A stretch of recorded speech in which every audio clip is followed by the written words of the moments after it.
আজকের ভিডিওতে তোমাদেরকে দেখাবো কিভাবে ফ্লিপকার্টের ওয়ালেট ব্যালেন্স চেক করে বা ফ্লিপকার্টের গিফট কার্ড ব্যালেন্স চেক করে এবং সেই ওয়ালেট বা গিফট কার্ড ব্যালেন্স থেকে কিভাবে আবার শপিং করতে হয়। তো সর্বপ্রথম কি করবে, তোমরা ওপেন করবে ফ্লিপকার্ট অ্যাপটা। ওপেন করলে কিন্তু এরকম ইন্টারফেস পেয়ে যাবে। তো নিচের দিকে দেখো অনেকগুলো অপশন রয়েছে, একটা রয়েছে অ্যাকাউন্ট অপশন। তো এখানে জাস্ট ক্লিক করবে, ক্লিক করলে কিন্তু এরকম ইন্টারফেস পাবে। তো কিছুটা নিচের দিকে যাবে, নিচের দিকে গেলে কিন্তু একটা অপশন পাবে যেখানে লেখা রয়েছে save credit debit and gift card. তো এখানে জাস্ট ক্লিক করবে, আর ক্লিক করলে কিন্তু একদম ওপরেই কিন্তু তুমি দেখতে পেয়ে যাবে যে মাই কার্ড অ্যান্ড ওয়ালেট লেখা রয়েছে এবং গিফট কার্ড এবং তার পাশে কতটা ব্যালেন্স রয়েছে সেটা শো করছে। অ্যাকচুয়ালি এটা গিফট কার্ড ব্যালেন্স।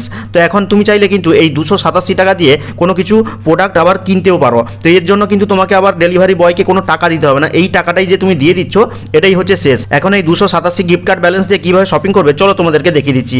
ব্যাকে ফিরে আসবে, এখন যেই প্রোডাক্টটা তুমি কিনতে চাও সেটাকে সিলেক্ট করবে। ধরে নিচ্ছি এই মাউসটা আমি অর্ডার করবো, তো এটাতে ক্লিক করলাম।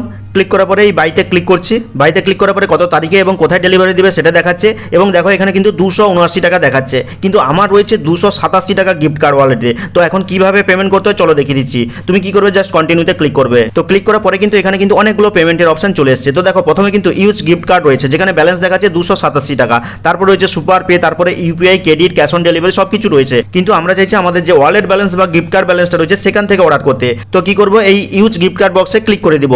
ক্লিক করার পরে দেখো এখানে কিন্তু আরও 1 টাকা আমাকে পেমেন্ট করতে বলছে, কারণ আমার 287 টাকা রয়েছে কিন্তু আমার যে প্রোডাক্টের দাম সেটা হচ্ছে 288 টাকা, তাহলে কিন্তু 1 টাকা দিতে হবে। তুমি চাইলে কিন্তু এই 1 টাকাটা গুগল পে বা ফোনপের মাধ্যমে বা যে কোনো ইউপিআইয়ের মাধ্যমে কিন্তু এখানে দিতে পারো। তো দেখো এখানে কিন্তু আমার ফোনপে রয়েছে, ফোনপেতে ক্লিক করে এখানে পে ওয়ানে ক্লিক করছি।